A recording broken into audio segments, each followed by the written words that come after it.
Assalamualaikum warahmatullahi wabarakatuh. Kembali lagi bersama saya Rahmat Nur Hidayatul Ilmi dari Universitas Nusa Sukabumi, Prodi Teknik Mesin.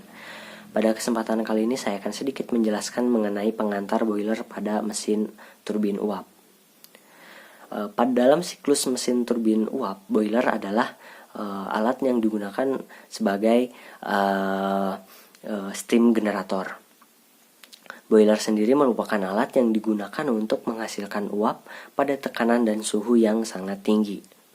Boiler sendiri dioperasikan untuk menghasilkan uap panas dengan menggunakan air sebagai bahan bakunya.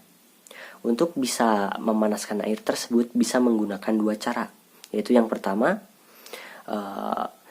pipa yang dialiri oleh air kemudian dipanaskan, dan yang kedua melalui air yang dimasukkan ke dalam steam drum kemudian dipanaskan. Secara umum prinsip kerja dari boiler ini yaitu merubah pembakaran bahan bakar menjadi energi panas, maksud saya energi uap panas dengan memanaskan air. Nah, untuk prinsip kerjanya sendiri yaitu air akan dimasukkan ke dalam feed water drum, kemudian dialirkan menuju steam drum. Nah, ketika air tersebut dialirkan akan melalui pipa-pipa yang bersamaan dengan itu dipanaskan dengan pembakaran bahan bakar tadi, sehingga di steam drum tadi akan terjadinya proses penguapan. Nah, uap panas ini akan melalui proses yang dinamakan uap panas lanjutan atau superheater yang akan diarahkan menuju ke untuk menggerakkan generator. Adapun jenis-jenis dari boiler ini, yang pertama itu berdasarkan pipa. Yang pertama ada boiler pipa api, yaitu di mana terdapat pipa yang berada di dalam sebuah steam drum.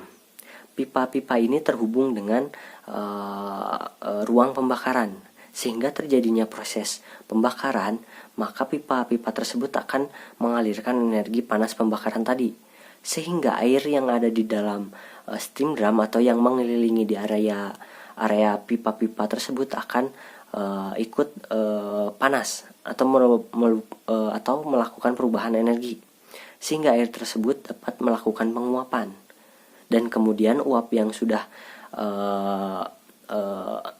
tercipta akan diarahkan untuk menggerakkan generator.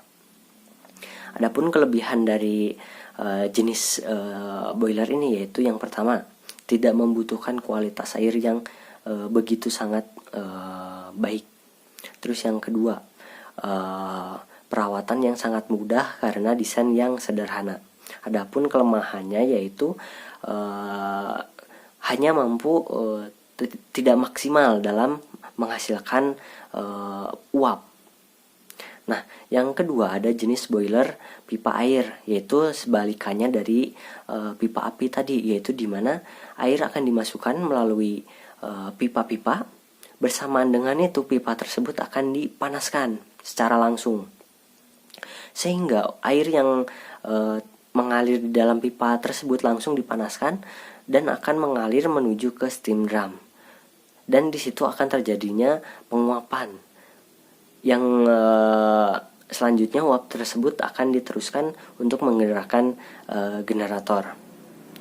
Adapun kelebihan dari jenis boiler ini yaitu yang pertama, mampu mencapai suhu yang sangat tinggi.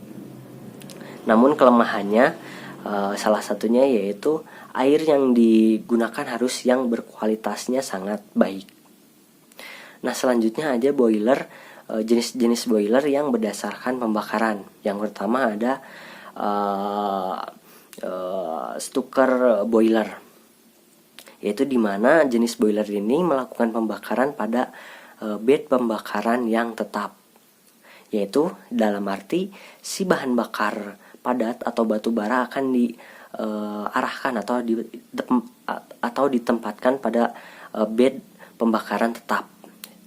Nah, adapun jenis-jenis dari Stucker boiler ini, yang pertama ada chain grade, yaitu di mana proses pembakarannya yaitu akan melalui baja yang berjalan.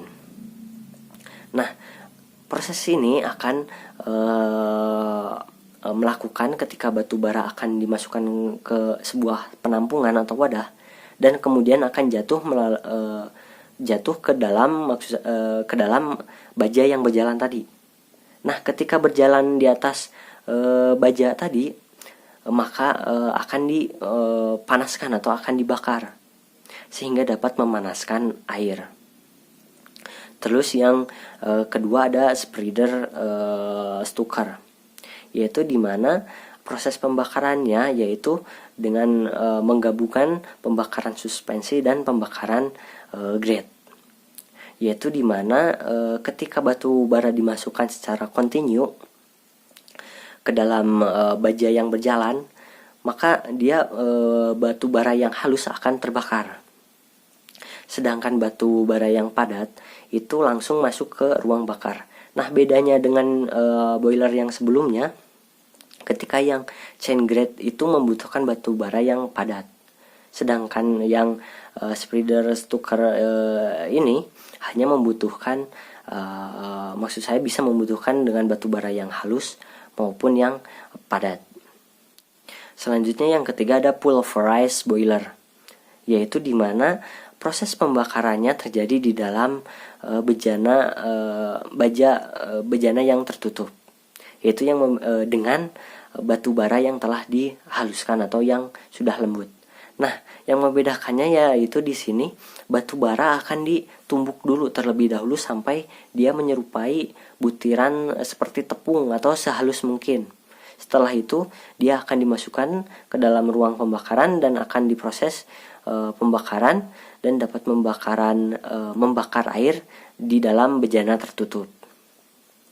Dan yang terakhir ada boiler CFB, yaitu circulation fluidized bed material, yaitu dimana pada jenis boiler ini yaitu menggunakan ada yang menggunakan sirkulasi terus dikombinasikan dengan aliran, yaitu dimana batu bara akan disemburkan pada ruang bakar yang kemudian akan diarahkan kembali melalui beberapa aliran menuju ke bed material yang kemudian akan memanaskan air. Nah, sekian penjelasan saya mengenai pengantar boiler pada mesin turbin uap. Mohon maaf apabila ada kesalahan. Mohon dimaklumi. Wassalamualaikum warahmatullahi wabarakatuh.